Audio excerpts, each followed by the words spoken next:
వా అది ఎవరికి ఇచ్చిండ్రు? నీ మనమడి ఇచ్చిండా? కాదు, అది దేనికోసం తీసుకున్నావు? కడి ఇది మందు తాగినావా? తాగలేవు కదా, మరి ఎందుకోసం తీసుకున్నావు? ఇది ఇంట్లో ఉండేనా లేకపోతే నీకే ఇచ్చిండ్రా? సరే కానీ ఈమె దేనికోసం, ఏ పర్పస్ కోసం వాడుతుండ్రు ఇది? ఇది మోషన్స్ రావడానికి కోసం కాదు అసలు, ఇది అసలు ఓవరాల్గా తీసుకునేదే కాదు ఇది.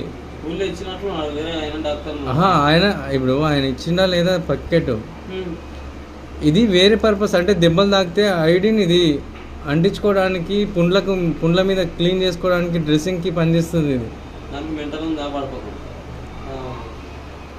దెబ్బ తాగితే అది సాఫ్ చేసుకుంటే అది ఉంటుంది అంట. ఇది తాపనికి ఇచ్చి లేకుంటారు మీరు. అట్లా కాదు, మీరు మర్చిపోయి దీన్ని తీసుకొని వచ్చి ఉంటారు. ఇది అసలు సిరప్ వేరే, ఇది కాదు. అవ్వ నువ్వు గవర్నమెంట్ హాస్పిటల్కి పో, 20 రోజులు అయింది దొడ్డి కూర్చో. కానీ నువ్వు ఎందుకు తింటున్నావు? అన్నము నీళ్ళు తాగుతావా?